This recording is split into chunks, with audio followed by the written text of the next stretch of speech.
Chers amis, bienvenue à vous. Toujours par écran interposé, mais c'est ensemble que nous allons vivre ce temps de culte. Nous allons prier, chanter, méditer. Vous, chez vous, depuis votre canapé ou votre cuisine ou votre terrasse, nous ici, en équipe, depuis cette chapelle de Servion, nous sommes heureux de vous accueillir. Bien sûr, nous aimerions nous voir en vrai les uns les autres, d'autant plus qu'aujourd'hui nous allons parler de voir, de cécité. Mais peut-être vous pouvez profiter pour une fois encore d'être bien confortablement assis sur votre canapé plutôt que sur les bancs de l'église. En ce jour, la paix de Dieu vous est donnée. En ce jour, la grâce vous est donnée, bénédiction de Dieu inconditionnelle, afin que votre vie soit illuminée du dehors comme du dedans. Lumière pour mes yeux. C'est avec Philippe Corset que nous chantons.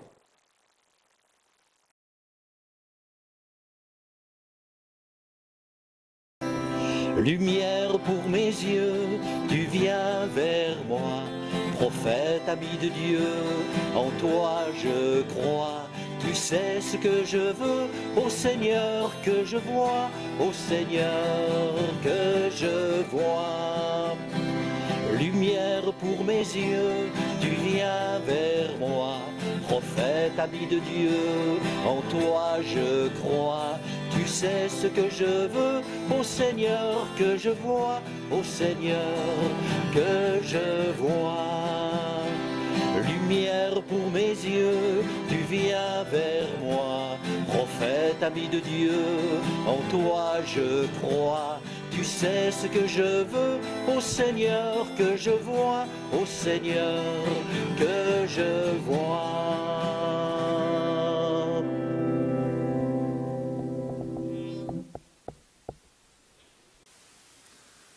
Pour lire le psaume 146, je vous invite à porter votre attention pas seulement sur les merveilles que fait Dieu, mais aussi sur sa fidélité, sur cette confiance que c'est dans les périodes plus difficiles que nous traversons, que là aussi nous pouvons l'accueillir, que nous pouvons l'expérimenter.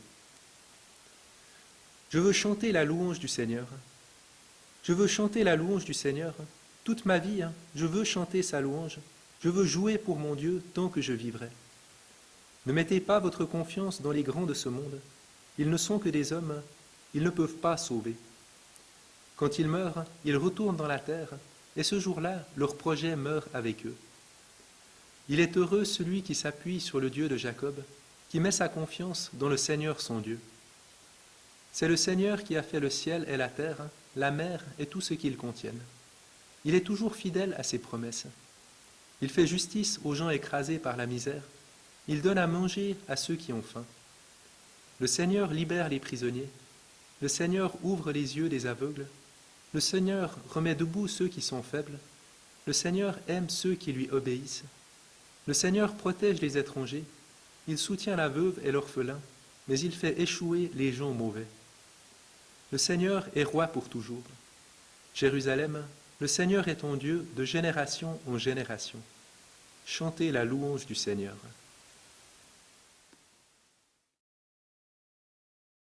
Sur le chemin, Jésus voit un homme qui est aveugle depuis sa naissance. Les disciples de Jésus demandent : « Maître, cet homme est aveugle depuis sa naissance. Donc, qui a péché, lui ou ses parents ? » Jésus répond : « Ni lui, ni ses parents. Mais puisqu'il est aveugle, on va reconnaître clairement que Dieu agit pour lui. Pendant le jour, nous devons accomplir le travail de celui qui m'a envoyé. La nuit arrive, et personne ne pourra travailler. Pendant que je suis dans le monde, je suis la lumière du monde. » Après que Jésus a dit cela, il crache par terre. Avec sa salive, il fait de la boue, et il met la boue sur les yeux de l'aveugle. Ensuite il lui dit : « Va te laver dans l'eau à Siloé. » Le nom Siloé veut dire envoyé. L'aveugle y va, et il se lave. Quand il revient, il voit clair. Lumière pour mes yeux, tu viens vers moi. Prophète, ami de Dieu, en toi je crois. Tu sais ce que je veux, ô Seigneur, que je vois, ô Seigneur, que je vois. Un premier point qui me marque à la lecture de ce texte, c'est le fait que le point de départ, l'initiative, vient de Jésus lui-même. Jésus marche, Jésus voit. C'est d'abord une observation de Jésus, une initiative de Jésus qui va amener à cette rencontre, qui va amener à cette discussion et à cette guérison. Le point de départ n'est même pas les disciples de Jésus, le point de départ ce n'est pas nous-mêmes, c'est d'abord notre Dieu qui voit quelque chose, notre Dieu qui, à sa manière, nous interpelle. Et cette interpellation, elle va bien marquer les disciples. Ils voient cet aveugle, se posent la question de la cause, de l'origine du fait qu'il soit né aveugle. Est-ce que c'est sa propre faute ou est-ce que c'est celle de ses parents? Ce que les disciples recherchent ici, c'est la cause humaine. Finalement, pouvoir trouver une explication, pouvoir désigner un coupable et de cette manière-là, apporter un sens à cette situation. Et c'est là que l'intervention de Jésus va les surprendre, va nous surprendre aussi, parce qu'il affirme que ce n'est ni à cause de lui, ni à cause de ses parents, mais que c'est pour que la gloire de Dieu se manifeste. Là où les disciples sont en train de rechercher une cause humaine dans le passé, Jésus affirme une puissance divine maintenant pour l'avenir. Là où les disciples sont tournés vers le passé, Jésus lui-même oriente les regards vers le futur pour regarder, rechercher quelle vie est possible à partir de là, pour rechercher quels chemins peuvent s'ouvrir. C'est un regard qui est réorienté, une situation aussi qui peut être changée. Et c'est pour que cette situation puisse être changée que Jésus va cracher, que Jésus va mélanger la terre et la mettre sur les yeux de cet homme. Tout d'un coup, il y a une rupture dans la routine. Tout d'un coup, ça ne peut plus continuer de la même manière qu'avant. Au niveau symbolique, ça vaut la peine de relever qu'on prêtait à ce moment-là à la salive une valeur curatrice, ça aidait pour guérir. Et les eaux de Siloé avaient aussi cette même réputation. J'ai envie de dire que la dimension de la guérison est présente à travers ces éléments-là. Elle est présente aussi plus largement dans les paroles de Jésus, pas seulement dans ses actions. On a ici un Dieu qui agit avec nous, un Dieu qui intervient dans la routine humaine. Jésus donne des consignes, l'homme obéit. Et dans cette obéissance, il y a plusieurs dimensions que je voudrais mettre en avant. Une première dimension, c'est le fait que cette obéissance, elle est quand même en bonne partie contrainte. Si je reprends la situation de la manière la plus terre-à-terre, l'homme a de la boue dans le visage, il faudra bien la nettoyer. Alors à partir du moment où de toute façon il doit la nettoyer, autant le faire à Siloé, suivre les consignes jusqu'au bout, on verra bien ce qui se passe. Une autre dimension, dans cette obéissance, c'est la question de l'humilité. Si je me mets à la place de l'aveugle, Jésus aurait pu prier, faire qu'il y ait une lumière divine tellement forte que ça ouvre les yeux et que la vue soit retrouvée. Il y a une guérison qui se passe, mais pas forcément de la manière la plus agréable, surtout pas forcément de la manière prévue. Un bout de contrainte, un bout d'humilité, dans les deux cas surtout, un bout de participation de cet homme. Jésus agit, Dieu intervient aussi dans nos vies, il fait un pas dans notre direction, il fait le chemin jusqu'à nous. C'est aussi à nous de faire un pas pour que le miracle ait lieu, c'est aussi à nous de participer pour qu'un événement puisse se produire. Et pour conclure, je voudrais revenir sur une parole qui traverse l'Évangile selon Jean. C'est cette affirmation que ceux qui sont fidèles à Jésus poursuivront ses œuvres et en feront même de plus grandes. Cet appel pour dire que pour nous aujourd'hui, nous sommes toujours dans cette question de la fidélité, dans cette question de poursuivre aussi ses œuvres, ce qu'il a montré. Ce que ça veut dire pour nous aujourd'hui, c'est aussi à notre tour pouvoir orienter notre propre regard vers le futur, aider les personnes qui nous entourent à tourner les yeux vers l'avenir, de manière à pas toujours rechercher une explication, une cause dans le passé, mais plutôt voir dans cette situation-là, maintenant, quels chemins sont possibles, quelle vie peut encore en surgir. Alors, le fait de mettre de la boue avec de la salive sur les yeux des gens, je le déconseille aujourd'hui, ne serait-ce qu'à cause de la prescription autour du coronavirus, mais plus sérieusement, là encore, pouvoir nous orienter vers l'avenir. Si on prend les premières paroles et les dernières paroles de l'Évangile selon Jean, l'auteur poursuit un but bien clair, c'est renforcer les lecteurs dans ce qu'ils croient, c'est renforcer les lecteurs dans la sécurité qu'ils ont dans leur foi et dans la joie de Dieu qui est en eux. Que la joie de Jésus soit en nous, que notre joie soit complète, c'est aussi avec ce regard tourné vers l'avenir, avec cette confiance qu'un chemin est possible, qu'ensemble nous pouvons y aller. Amen.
Tant qu'il fait jour, il nous faut travailler à l'œuvre de Dieu.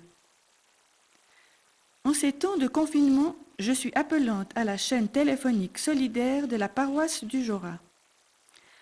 Une des personnes que je contacte est malvoyante depuis sa jeunesse. J'ai fait sa connaissance grâce à cette chaîne.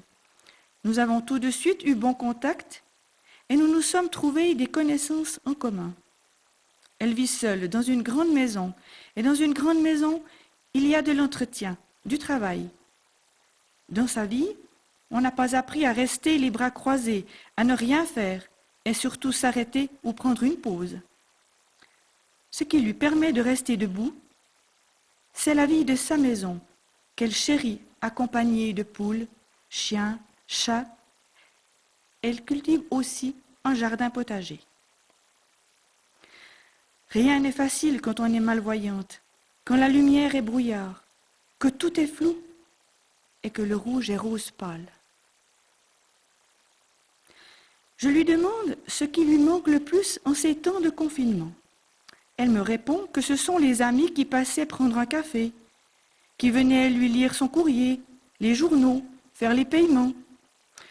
Une personne lui apporte toujours les courses ménagères, mais il lui manque des choses essentielles pour donner sens à sa vie. Puis nous avons parlé de jardin et la difficulté d'obtenir les semences et plantons.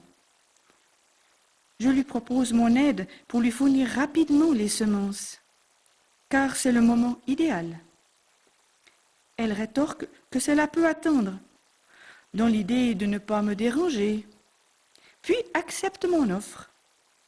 Je vais donc, avec plaisir, m'organiser pour lui les fournir et lui aider à mettre en terre. Car pour elle, vivre, c'est semer. L'aveugle physique ne connaît pas le monde en couleurs, mais développe naturellement d'autres sens. Des sens que nous, clairvoyants, ne percevons peut-être pas. Nous sommes angoissés dans le noir. Nous perdons nos repères. Il en est de même dans la foi. Chacun a un rideau à ouvrir pour que le spectacle, ici, soit visible, lumineux et porteur de vie. En ces temps de confinement, aveugles et clairvoyants devons chercher ensemble ce spectacle. Être solidaire, partager, c'est offrir à l'autre le nécessaire. Réciproquement, nous recevons l'amour, la joie, la confiance, la gratuité et la paix.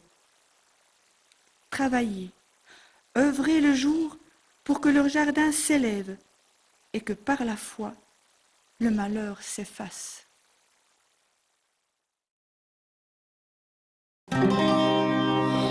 Ouvre mes yeux, Seigneur, aux merveilles de ton amour. Je suis l'aveugle sur le chemin, guéris-moi, je veux te voir. Ouvre mes mains, Seigneur, qui se ferment pour tout garder. Le pauvre a faim devant ma maison, apprends-moi à partager. Fais que je marche, ô Dieu, aussi dur que soit le chemin. Je veux te suivre jusqu'à la croix, viens me prendre par la main. Fais que j'entende, ô Dieu, tous mes frères qui crient vers moi, à leur souffrance et à leur appel, que mon cœur ne soit pas sourd.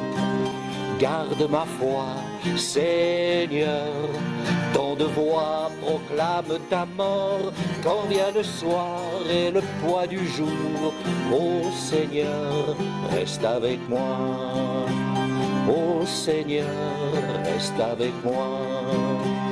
Ô Seigneur, reste avec moi.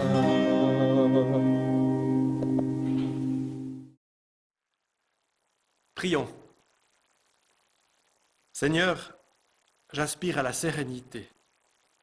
Encore plus dans ce temps d'épidémie et de confinement, j'aimerais me vider de mes préoccupations, de mes soucis, être libéré de mes tensions, bénéficier encore et toujours de ton pardon, recevoir la paix que tu donnes. Je te le demande, donne-moi ta paix, maintiens-moi dans ta paix.